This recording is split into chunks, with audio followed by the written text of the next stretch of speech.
Good morning class. आज जो हम एमएचएन में ओसीडी के बारे में डील करेंगे कि ओसीडी क्या होता है। तो सबसे पहले देखते हैं इसका इंट्रोडक्शन क्या होता है कि OCD is characterised by obsessional thoughts and compulsive behaviour to neutralise the repetitive thoughts and ideas. इसमें बताया गया है कि ऑब्सेशनल थॉट्स मतलब कि इसमें पेशेंट का जो है खुद पे कंट्रोल नहीं होता है। उसको ऐसे ऐसे थॉट्स आते हैं, उसको आइडियाज़ आते हैं जिससे कि उसका खुद पे कंट्रोल नहीं होता है, वो खुद उसको कंट्रोल नहीं कर पाता है। और इस कंपल्सिव बिहेवियर मतलब कि जब उसको थॉट्स आ जाते हैं तब उसको अगर वो नहीं करता है तो उसको जो है एंजाइटी होता है और इरिटेशन होता है, जिसके कारण से वो डिप्रेशन में जा सकता है। तो इस कंडीशन को बोलते हैं हम ओसीडी। फिर इसका हम देखते हैं definitions. OCD is defined as the excessive thoughts and lead to the repetitive behaviour. मतलब कि इसमें जो है बहुत ही ज़्यादा एक्सेसिव थॉट्स आते हैं, और रिपीटेटिव बिहेवियर आता है। मतलब कि बहुत ही ज़्यादा थॉट्स आएंगे, उसको रिपीटेटिव बिहेवियर मतलब कि उसको लगातार वो करता रहता है, किसी भी चीज़ को लगातार करता रहता है रिपीटेटिव मोड में। तो इस कंडीशन को बोलते हैं हम ओसीडी। फिर इसका हम इंसिडेंस देखते हैं। इंसिडेंट्स में ये 80% केस जो है वो 18 ईयर से पहले ही अराइज हो जाते हैं। मतलब कि ज़्यादातर जो है चिल्ड्रंस को होता है, जो 18 ईयर से कम के बच्चे रहते हैं उनको होता है। और जो हायर इस जो रहता है वो मैन टू मैन को ये ज़्यादा अफेक्ट करता है। ये मैन को ज़्यादा अफेक्ट करता है ओसीडी जो है। फिर इसका देखते हैं हम टाइप्स में जो है ये 4 टाइप्स के होते हैं। पहला है चेकिंग ओसीडी, दूसरा है कंटामिनेशन ओसीडी, तीसरा है होर्डिंग ओसीडी एंड चौथा है रूमिनेशन ओसीडी। तो इसको हम एक एक करके डील करते हैं। तो पहला है चेकिंग ओसीडी। चेकिंग ओसीडी में जो है इसमें जो है ऐसे थॉट्स आते हैं जैसे कि उसको लगता है कि हम मतलब वो बार बार चेक करता रहता है किसी भी चीज़ को। जैसे कि इसका एग्जांपल है, वो किस लॉक लगाता है तो उसको जो है बार बार वो चेक करता है कि वो लॉक लगाया है कि नहीं लगाया है। फिर थोड़ी देर बाद जाएगा, फिर उसको चेक करेगा कि हाँ मैंने लॉक लगाया है कि नहीं लगाया है, ऐसे करके। तो इस कंडीशन को बोलते हैं हम चेकिंग ओसीडी। फिर दूसरा है कंटामिनेशन ओसीडी। कंटामिनेशन ओसीडी में उसको फियर रहता है जम से, तो उसको बोलते हैं कंटामिनेशन ओसीडी। मतलब वो जैसे खाना खाने से पहले, खाने के बाद जो है वो बार बार हाथ धोएगा।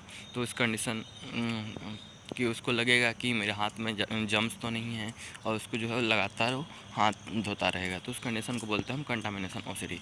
फिर तीसरा है होर्डिंग ओसीडी। होर्डिंग ओसीडी मतलब होता है कि उसमें पॉजिटिवनेस ज़्यादा प्रेजेंट रहता है। पॉजिटिवनेस मतलब होता है कि वो उसमें ऐसा रहेगा कि किसी भी चीज़ को लेकर के ज़्यादा पॉजिटिवनेस हो जाता है। मतलब कि वो उसको एक लकी चीज़ मान लेता है, किसी पर्टिकुलर चीज़ को एक लकी मान लेता है। अगर उसको लगता है कि वो चीज़ हमारे पास नहीं होगा तो उसके साथ जो है बुरा हो सकता है।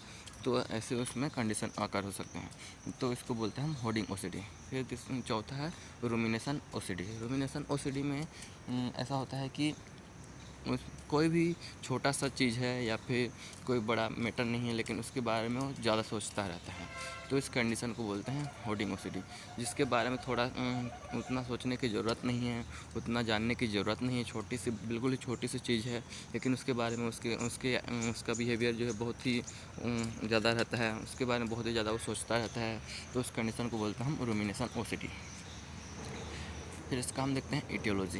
इटियोलॉजी में इसका सबसे पहले जो है जेनेटिक के कारण हो सकता है। अगर जो हमारे फैमिली में किसी को, हमारे उसके मम्मी पापा को हुआ है या उसके जो है दादा दादी को है, तो उसका कंडीशन से उसके कारण से भी ये उसको हो सकता है। फिर है एबनॉर्मलिटीज़ इन न्यूरोट्रांसमीटर। जो हमारे नर्व्स रहते हैं, जो हमारे इंफॉर्मेशन को पहुंचाने में हेल्प करते हैं, और उसमें किसी प्रकार का एबनॉर्मलिटीज़ रहता है, जैसे कि एबनॉर्मलिटीज़ रहता है, तो उसके कारण से भी कॉज हो सकता है।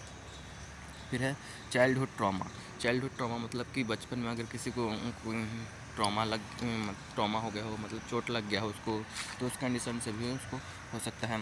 और सोशल कल्चर फैक्टर्स मतलब किसी किसी के कल्चर में ऐसा होता है कि इसको नहीं करना है, उसको करना है, ऐसे ये सब नहीं करना है, वो सब नहीं करना है, ऐसे रहता है। तो इस कारण से भी हो सकता है। फिर है ब्रोकन फैमिली। ब्रोकन फैमिली मतलब होता है कि जैसे कि उसके मम्मी पापा का बार डिवोर्स हो रहा है, या फिर बार बार उनके बीच लड़ाई हो रहा है, तो उस कंडीशन से भी उसको जो है OCD उसको कॉज हो सकता है।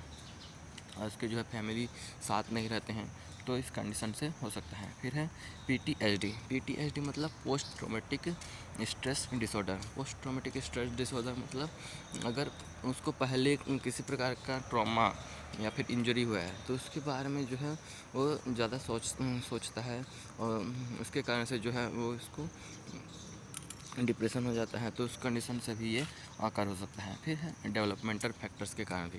डेवलपमेंटल फैक्टर्स मतलब कि जब बच्चे का जो है डेवलपमेंटल स्टेज होता है, अगर उस पीरियड में किसी प्रकार का उसके साथ इंसिडेंट्स हो गया हो, जैसे कि चाइल्ड एब्यूज़ हो गया हो, तो इस कंडीशन से भी हो सकता है, या फिर कोई चाइल्ड एब्यूज़ के कारण हो सकता है, फिर और कुछ भी हो गया हो तो उसके कारण से भी ये आकार हो सकता है।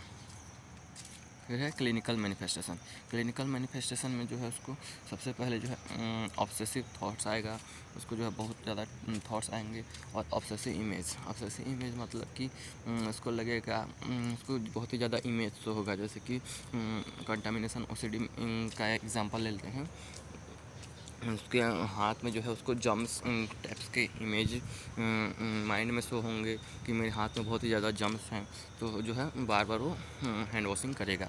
फिर है ऑब्सेसिव डाउट्स। उसको जो है बहुत ही ज़्यादा डाउट्स रहेगा उसके माइंड में कि फिर डिक्रीज कॉन्फिडेंस लेवल। उसका जो है कॉन्फिडेंस लेवल बहुत ही लो हो जाएगा। अगर बहुत ही ज़्यादा उसका कॉन्फिडेंस लेवल जो है बहुत ही ज़्यादा डाउन होगा, वो श्योर नहीं होगा कि मैं ये कर चुका हूँ फिर भी क्यों कर रहा हूँ, ऐसे टाइप का उसको नहीं लगेगा। फिर सोशल विड्रॉल मतलब कि वो सबसे अलग रहने लगेगा। फियर ऑफ कॉजिंग हार्म मतलब कि उसको ऐसा लगेगा कि मेरे को हार्म हो सकता है, उसको फियर रहेगा कि हार्म से उसको डर रहेगा। फिर कन्फ्यूज़न रहेगा उसमें कि मैंने ये भी किया था, ये फिर से क्यों कर रहा हूँ, ऐसे टाइप का उसमें रहेगा, उसको नहीं लगेगा, और कन्फ्यूज़ बहुत ही ज़्यादा रहेगा। फिर रिपीटेशन मतलब वो तो अगर OCD का पेशेंट है तो उसमें रिपीटेशन तो शो होगा ही होगा। फिर है डायग्नोस्टिक एवल्यूशन में जो है इसके सबसे पहले हिस्ट्री टेकिंग करेंगे, उसका जो है पास्ट प्रेजेंट और उसका मेडिकल हिस्ट्री को हम चेक करेंगे, और जो है उसका फिज़िकल एग्जामिनेशन करेंगे। MSE मतलब मेंटल स्टेटस एग्जामिनेशन करेंगे हम उसका, और MMSE mini mental status examination करेंगे उसका। फिर उसका हम मैनेजमेंट देखते हैं। मैनेजमेंट में उसका फार्माकोलॉजिकल मैनेजमेंट देखते हैं, तो उसको हम एंटी एंजाइटी ड्रग देख सकते हैं, जैसे कि उसको हम डायज़ापाम दे सकते हैं, या फिर अल्प्राजोल हम दे सकते हैं। फिर दूसरा जो है एंटी कन्वर्जन ड्रग दे सकते हैं। एंटी कन्वर्जन ड्रग में जो है हम उसको फेनिटोइन दे सकते हैं, या फिर कार्बामेज़ापाइन दे सकते हैं। फिर तीसरा जो है मूड स्टेबलाइजर ड्रग में जो है उसको हम लिथियम दे सकते हैं, या फिर जो है सोडियम वॉल्प्रेट दे सकते हैं।